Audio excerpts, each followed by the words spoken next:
안녕하세요 여러분, 도키아 미국 주식입니다. 오늘의 영상은 팔란티어 그리고 인플레이션을 해칭할 수 있는 기업인 뉴몬트 그리고 깍두기를 끼워서 GDXU 3배 레버리지에 대해서 소개를 하는 시간을 가져보도록 하겠습니다. 여러분들의 시간이 저에게도 중요한 만큼 최대한 필요한 내용만을 넣었으니 참고해주시면 감사하겠습니다. 그럼 시작하겠습니다. 어젯밤 팔란티어가 한 6.2% 정도 빠졌는데요. 먼저 팔란티어가 어떠한 이유에서 하락했는지 한번 알아보도록 하겠습니다. 여러가지 이유와 심리가 복합적으로 작용했다 생각하는데요. 첫 번째로는 여러분도 아시겠지만 이 ARK 인베스트먼트에서 팔란티어의 주식 71만 825개를 팔았습니다. 그렇다면은 이게 과연 ARK 인베스트먼트에서 홀딩하고 있는 주식 숫자의 큰 비중을 차지하는 비중이었을까요? 팔란티어는 7월 1일 기준으로 약 2,300만 개의 팔란티어 주식을 들고 있다고 발표를 했는데요. 어제 판 주식 71만 825개는 전체 비중에서 약 3.1%밖에 안 되는 포션입니다. 물론 이 발표가 팔란티어를 판 뒤의 리포트인지 아닌지는 모르겠습니다만 팔고 난 뒤의 리포트였다면은 71만 825개의 주식은 한 2% 정도대가 되겠죠. 그리고 이것은 여전히 굉장히 작은 양이라고 보시면 되겠습니다. ETF로 봤을 때 당연히 리밸런싱 할 수 있다고 생각합니다. 그 다음은 팔란티어의 차트 상태입니다. 먼저 팔란티어는 5월 11일부터 꾸준히 이렇게 상승 랠리를 보여주었죠. 중간중간 쉬긴 했지만 어제처럼 이렇게 6%의 폭락을 보여주지는 않았습니다. 이때까지만 해도 이렇게 팔란티어가 RSI 70 이상을 넘어서 하락에 대한 압박을 강하게 받고 있었고, 게다가 이 정도 올라와줬으면은 한 번 정도는 쉬어갈 수 있다 생각합니다. 저 또한 팔란티어를 어제 프리마켓에서 한 3분의 1 정도 리밸런싱 했는데, 그 이유는 일단 제 포트폴리오에서 팔란티어가 두 번째로 가장 높은 포지션을 차지하고 있었고요. 수익이 약 10% 정도 난 상태였습니다. 이 10%라는 수익은 지금 주식 장세가 직면한 상황, 예를 들어서 나스닥의 신고점을 갱신했고요. 7월 2일날 발표될 고용 상태에 따라서 주가는 언제든지 10% 이상 아래로 출렁일 수 있다는 점을 봤을 때 설사 팔란티어가 다시 마이너스로 돌아온다고 해도 대응하기에 부담 없는 수량의 상태를 유지하고 싶었습니다. 장기 투자는 변동성 속에서 자신만의 평단가를 만들어가는 과정이라고 말씀드렸는데요. 팔란티어가 이렇게 저점 대비 60% 오른 이상 수익이 50% 이상이라면 그렇게 크게 걱정할 필요는 없겠으나 저의 경우는 큰 비중으로 약 10% 정도의 수익을 내고 있었기에 리밸런싱이 필요했던 것입니다. 그럼 다시 돌아와서 팔란티어의 밸류에이션은 어떨까요? 팔란티어는 지금 PS 포워드 멀티플 기준으로 31.2에 위치하고 있는데요. 이것은 낮은 멀티플은 아닙니다. 즉 저평가는 아니란 소리겠죠.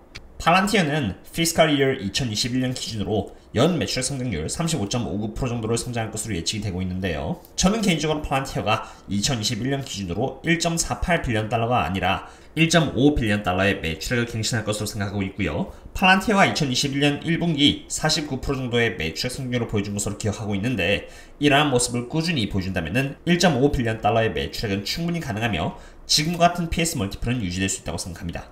종합하자면은 팔란티어는 최근에 많은 사기업들을 대상으로 수주를 받아가면서 서비스를 확장하고 있고요. 이렇게 펀더멘탈 또한 양호하며 상장한 지 얼마 되진 않았지만 17년이라는 기간 동안에 활동을 해온 기업입니다. 마땅한 경쟁사 또한 찾아볼 수가 없죠. 좋은 기업인 만큼 비록 지금은 고평가되어 있지만 실적에 따라서 당분간 꾸준히 변동성을 보일 기업인 만큼 장기 투자를 통해 자신만의 평균 단가를 만들어가는 과정을 꾸준히 수행해 나간다면 나중에는 좋은 수익을 보게 될 것이라고 생각합니다. 다음으로 소개시켜드리고 싶은 기업은 뉴몬트라는 기업인데요. 이 기업은 금, 은, 그리고 구리와 같은 광물 자원을 채굴하는 회사로 이 그림과 같이 북아메리카, 남아메리카, 아프리카 그리고 호주를 중심으로 광산을 운영하고 있습니다.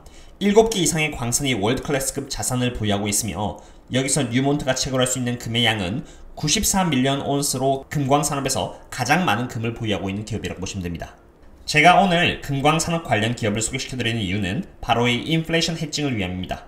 제 라이브를 들으셨으면 이미 아시겠지만 실제로 인플레이션이 가장 심했던 시기는 이 1970년 그리고 1940년대로 각각 액츄얼 인플레이션은 7.41% 그리고 5.51%였으며 unexpected inflation 또한 2.80% 그리고 3.08%로 정말 이때는 인플레이션이 굉장히 심했다는 것을 볼 수 있습니다.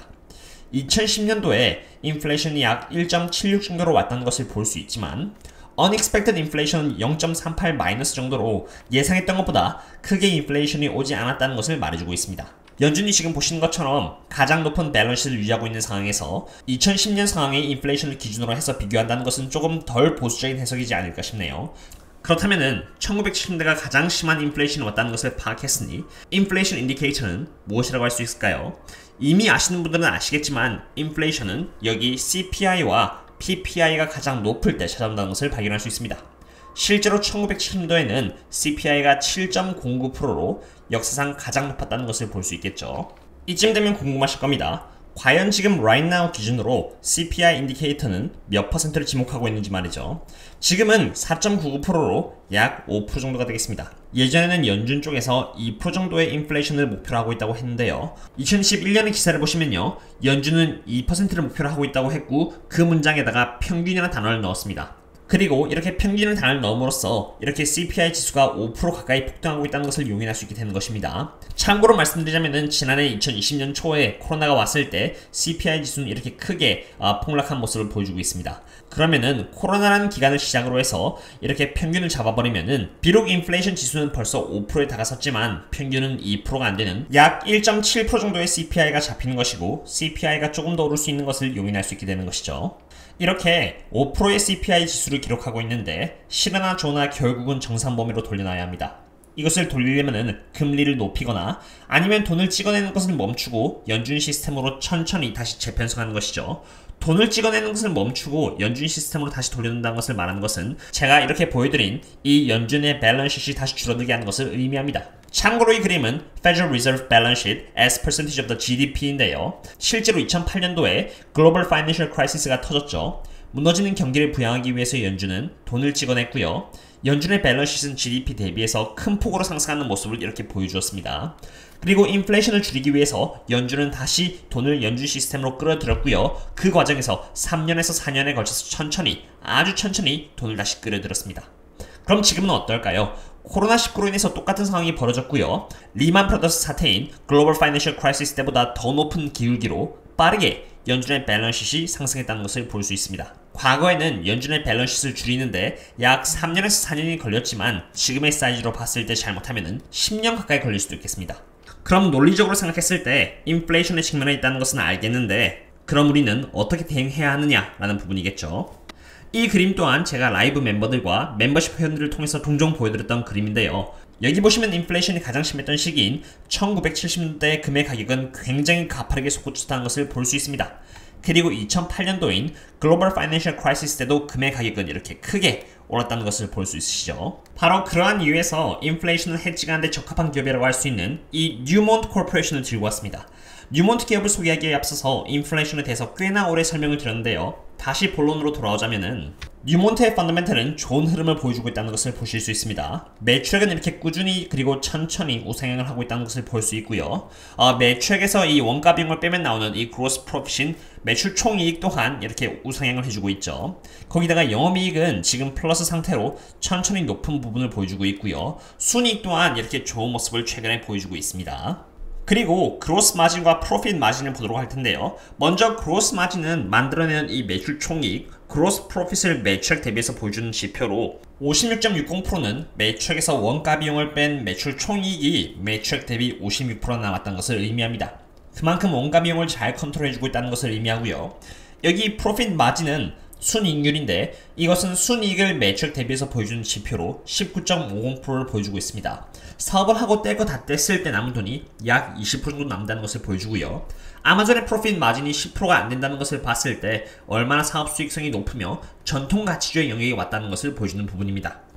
뉴몬트의 펀더멘털에 대해서 알아보았으니 이번엔 뉴몬트의 지금 가격이 과연 싸느냐 비싸느냐를 보여주는 밸류에이션을 한번 알아보도록 하겠습니다. 뉴몬트의 실적은 금값과 연동이 되는 부분이 많은 만큼 일반적인 PE 멀티플 또는 PS 멀티플로 보는 것이 아닌 온전히 현금 흐름 기준으로 보여주는 이 Price to Operating Cash Flow 기준으로 보도록 하겠습니다. 뉴몬트의 Price to OCF는 지금 10.04로 검정 색깔 라인이 이렇게 뉴몬트의 주가를 나타내는데요. 뉴몬트의 현금 흐름 실적에 따라서 산정된 멀티플인 오렌지 라인보다 한참 아래 있다는 것을 보실 수 있습니다. 게다가 시장의 기대감에 의해서 만들어진 멀티플을 보여주는 이 블루 라인 대비해서도 살짝 아래에 위치해 있다는 것을 볼 수 있겠죠. 쉽게 말해 이 검정 색깔 라인이 블루 라인과 오렌지 라인 아래에 있다는 것은 저평가를 의미하며 만약에 인플레이션으로 인해서 금값이 뛰게 되고 이에 따라서 주가가 오르게 된다면 저는 이 뉴몬트라는 주가가 73.6%까지 지금 위치에서 오를 수 있다고 봅니다. 언제 이런 시나리오가 펼쳐질지는 아무도 모르지만 적어도 지금의 뉴몬트 주가는 저평가라는 부분을 말씀드립니다. 오늘은 팔란티어가 하락한 원인 그리고 뉴몬트라는 기업에 대해서 분석을 했는데요. 뉴몬트를 분석하기에 앞서서 킨로스 골드, 베릭 골드에 대해서 알아봤는데 우선 펀더멘털 기준으로는 뉴몬트가 가장 좋아 보였습니다. 그러나 그렇다고 해서 킨로스 골드나 베릭 골드가 안 좋다는 것은 아닙니다. 세개 기업 모두 금값에 따라서 주가가 오를 수 있는 기업이기 때문이죠. 마치 옥시엔탈과 엑소모빌 그리고 쉐브론이 유가에 따라서 오르락 내리락 하는 것처럼 말이죠. 그리고 사실 어제 이 기업을 말씀드리기 전에 많은 고민에 빠졌었습니다. 지금 투자하고 계시는 대부분의 구독자님들은 성장주의 비중이 높은 것으로 알고 있는데 이거 하나를 통해서 효과적으로 과연 해칭을 할 수 있을까라는 부분에 대해서 말이죠. 그래서 저는 GDXU라는 3배 레버리징 기업에 대해서 잠깐 언급을 드릴까 합니다.